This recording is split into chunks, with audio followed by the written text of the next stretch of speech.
So I've been a professional classical singer for 20 odd years, and I have been teaching singing for close to 20 years.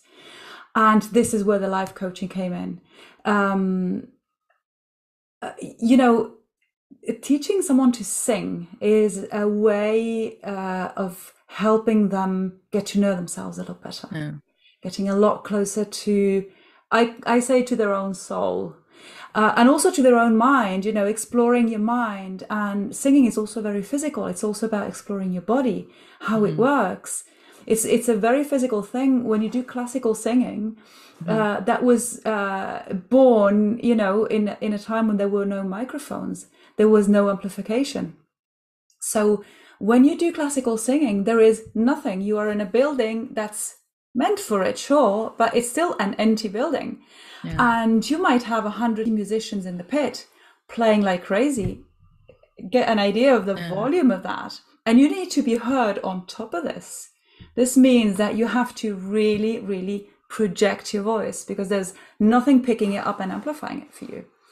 Yeah. So when you have to project your voice like that, which is, you need to be louder than your loudest scream. And you need to do Wow. that in an elegant way. It needs to sound pretty. So Yeah. this And is it's more like just like one time of shouting. It has to be continuous as well. it's continuous. In a title role, you can be on stage 2 hours, or for some composers even Wow. more.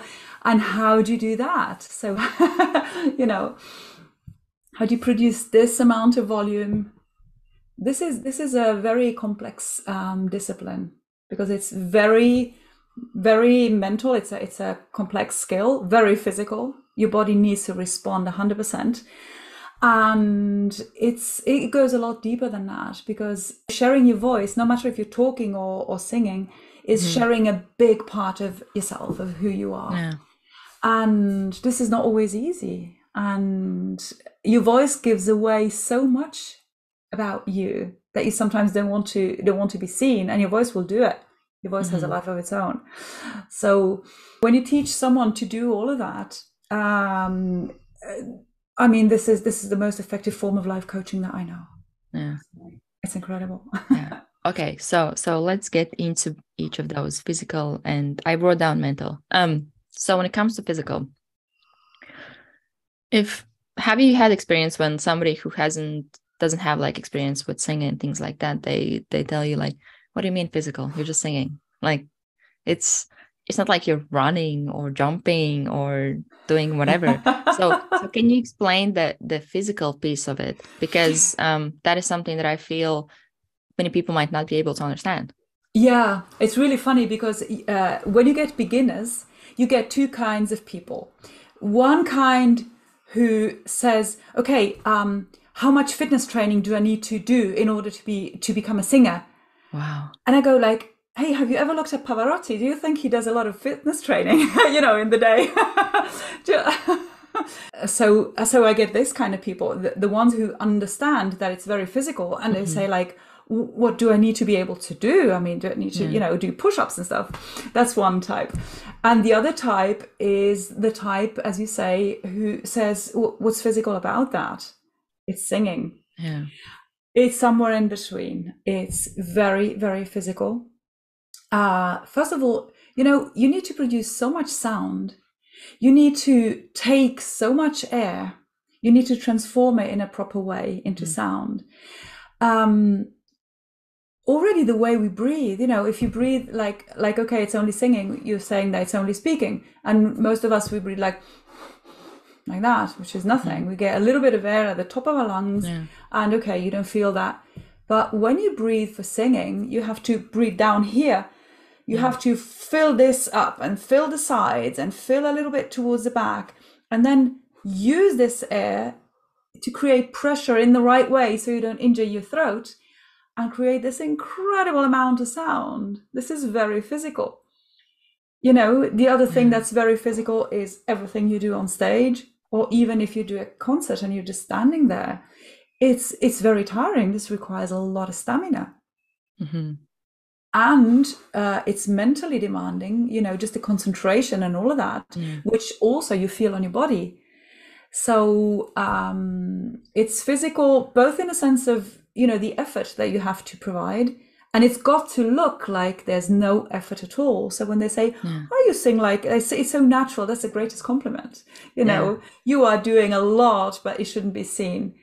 And it's also physical in a sense that you have to basically gain a control of your body. That's quite extraordinary, because the difference between doing it right and doing it wrong is sometimes so tiny. It's so subtle, and the difference of what people hear is huge. Like this person cannot sing, or this person sounds like an angel. And the difference is tiny. This means that you have to have an incredible precision, an incredible level of control of your body. So it is very physical, and this is just only one of the aspects.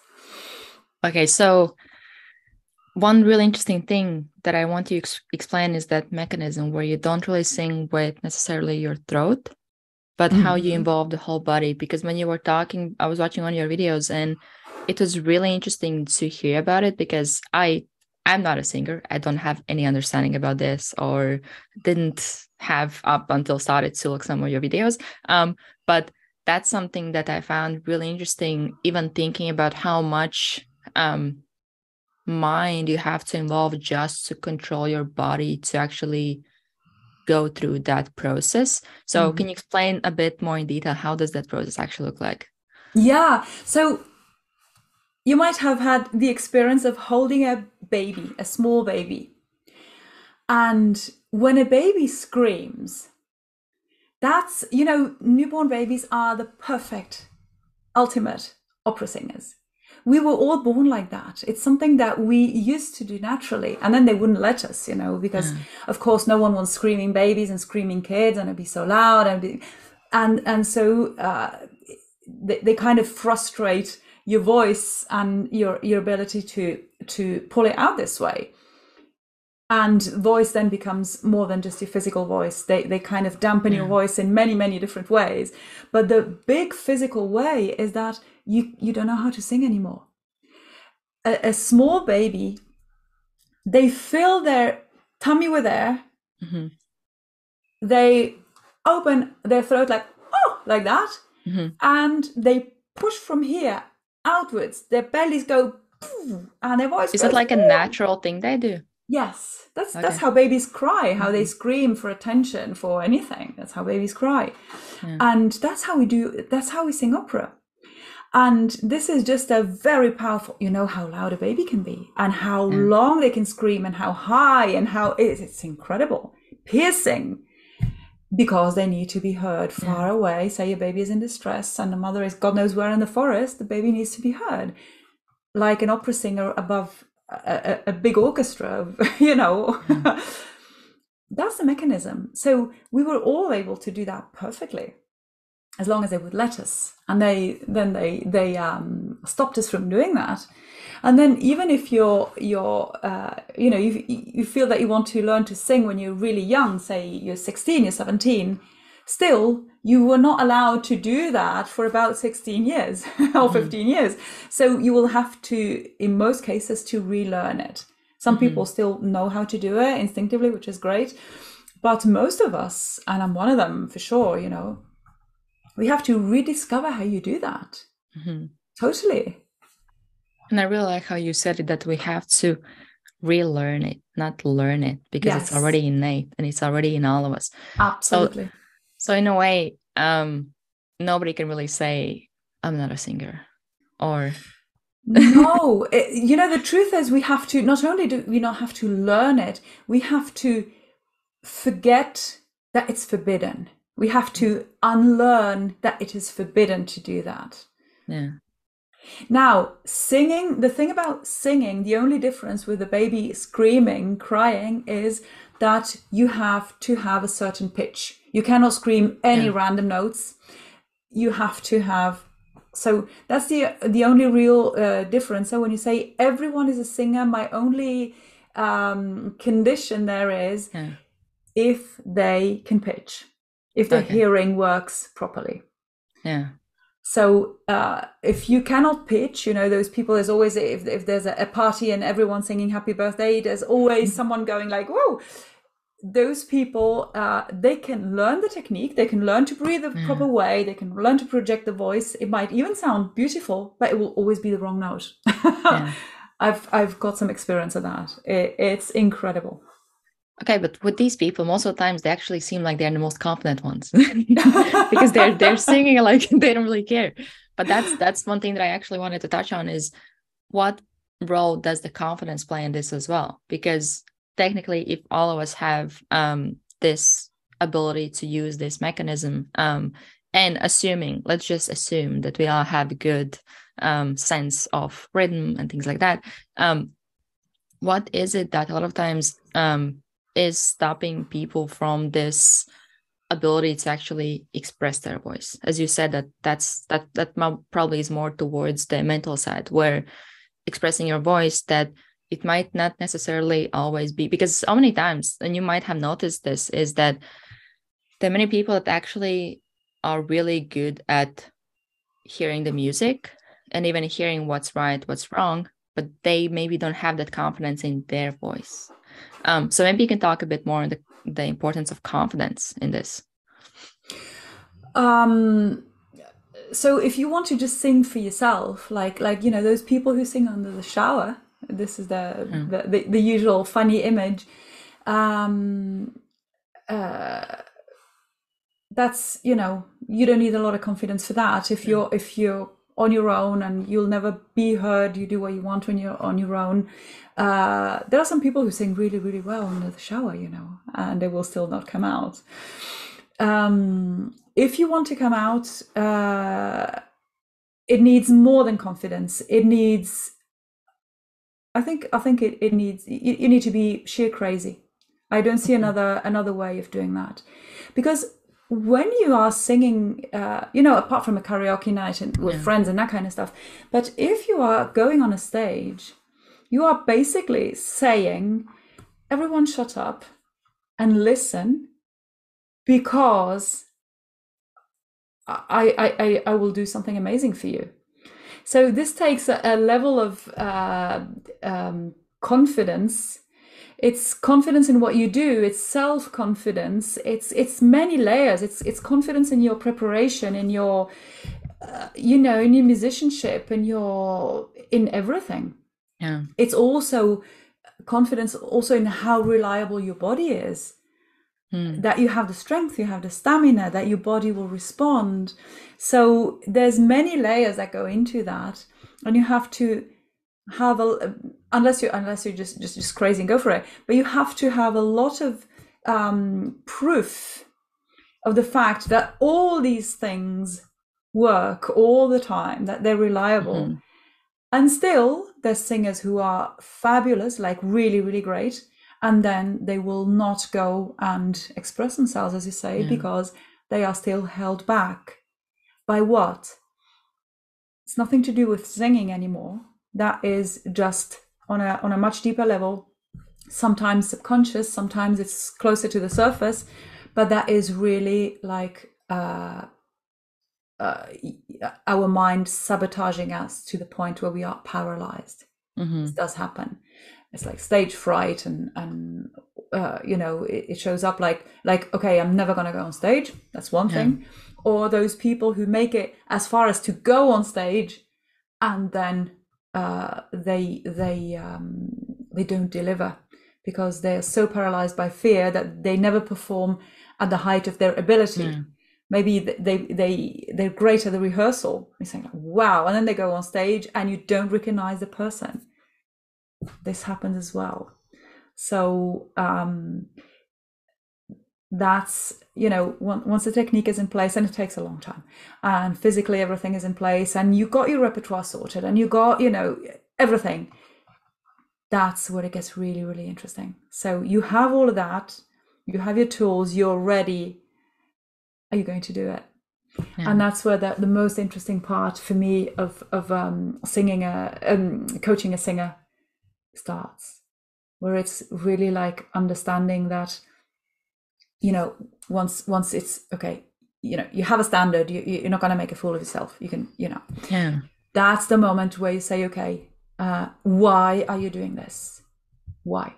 What do you want to give? What do you want to receive? What do you want to cause? Why are you doing that? And why are you finding it so hard? What's blocking you? And what's blocking us is always some form of fear. Yeah. And this is always, always, always the product of our mind. Our mind is very fearful. Yeah.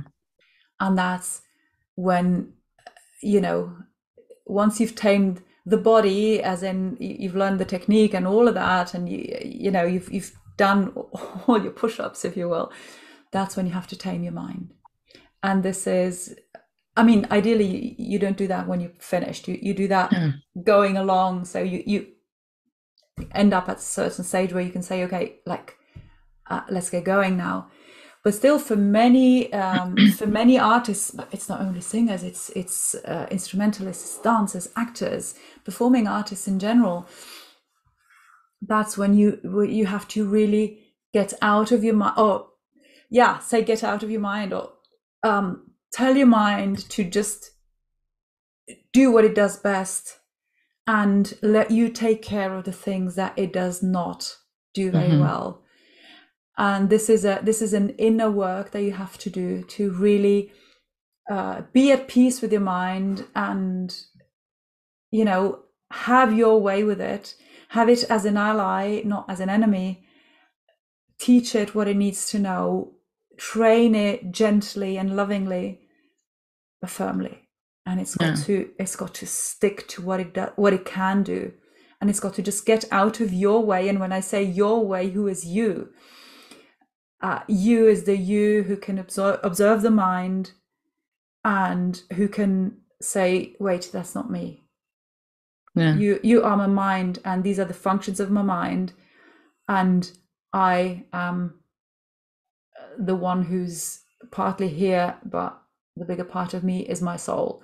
And my soul knows why we're doing this. My soul knows, so just let us work. You do all the rest. You do great, but you let us do this. This is not your task. So this is an incredibly interesting inner work that you then find to be useful in any aspect of your life apart from stage. Okay, so really simple question: have you had fear yourself before stepping on stage before? Oh yeah, absolutely. Oh God, okay. Yeah. At the beginning, I was very, very fearful. Yeah. I didn't have anything figured out. First of all, I was with a teacher who wanted me on stage a bit too early, like when I was not ready for it yet. Sure, I was promising. Sure, I was sounding good. Sure, but it was still too early. Yeah. What age was it? Oh, very late for me. I started. Always been a late bloomer. I started taking singing lessons at 25, which is the age where the others start performing on stage. And that's when I took my first singing lesson. And how did you even decide to start? I always wanted to sing. Okay. Always. I always sang under the shower, as you say. And then, sometimes it's just you're in the right moment at the right time, and things just happen the way they're meant to. And I met this opera singer who was teaching, and I started taking lessons. And from the very 3 minutes in her studio, for me, it was clear. I mean, that this was really something big for me. I've always kind of known it, and Okay, so getting on the stage. So you said that it was too early for you to get on the stage. Yeah, and of course this is very stressful. If you kind of know that, one thing is when you're great and you think you're not good enough because your mind is sabotaging you, and you know that you're great, but you still have this thing that you're not good enough. Well, that's something else. But when you know that it's too early, when you're really aware of what's not in place yet, and you don't have the strength to say no, and you just trust them because they are more experienced, they're telling you what to do, and and it gets very, very stressful. And so if you do that a couple of times, and you associate so much stress with the experience of being on stage. It's very difficult afterwards to take this, this, it's an automatic association. Stress, stage and stress goes together. So I had to do double work. I had to get over my own stuff, plus over the stuff that was that was thrown at me and wasn't mine in the first place. But it's doable. It's doable. Okay, so over those 20 years, does the fear go away, or it's still always there? No. Okay. No. No, this would be a grim life. If you're a performing artist and you have fear every time you go on stage, this would be not the kind of life I would want. Fear went. The better I got, the smaller the fear became. Sure, and there was always a little bit of tension. Like, am I going to be at my best? Am I going to deliver? Am I sure? But this is not fear. This is just that little adrenaline push that gives you that extra. That's okay. But fear is ugly. Fear is really ugly, and it can make your life difficult, like really difficult.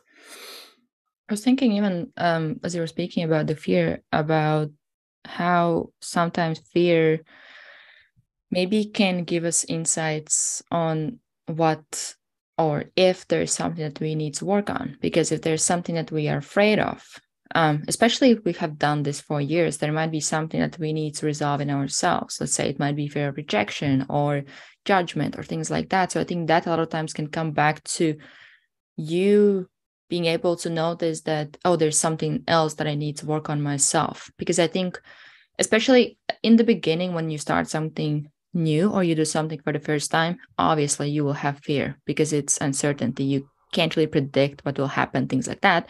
But if you do it for years and you still have this fear, I think there might be some things that you need to resolve within yourself that are causing that fear. Because absolutely, assuming that you actually get better at what you're doing.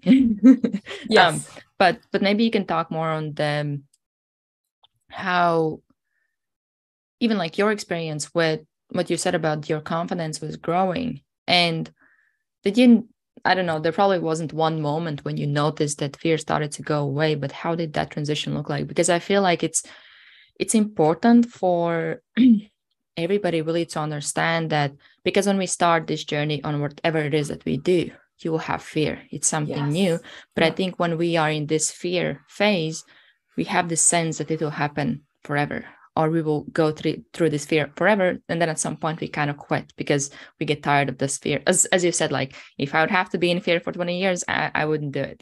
Absolutely. Yes. This happens, as you say, exactly as you said. The fear of something new, and you don't know if you're going to be good enough because it's new, because you don't have the experience yet. Okay, this is one thing. For me, in anything you want to do, you have to really get to the point where you are. We have a certain standard. And then that you won't be done learning for the rest of your life. I don't think there's many things where you say, okay, I'm done. I know it all and I'm perfect. And no. Everything and anything can be improved, and whatever your profession, you will always keep learning. But when you have a standard, a minimum where you say, I'm going to be professional, it's going to be at least good, maybe more, but it's going to be at least good. That takes away a lot of the fear, but that takes time because you have to get to that point where you know that you are always at least good. Okay. Now,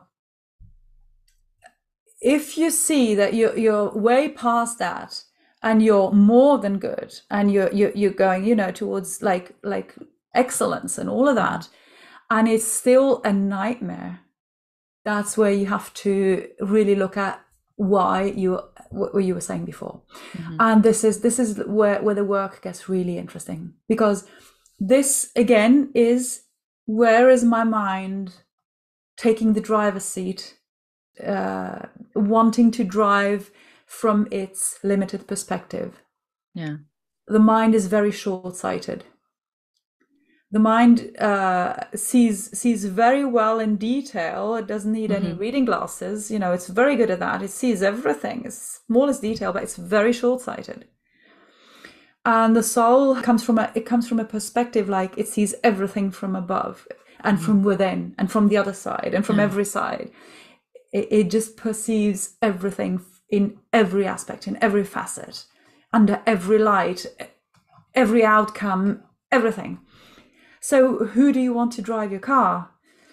Someone who, doesn't see as much further than a bat, or something that's more divine, if you will. I think that our soul is like pass me the word, the divine part of us.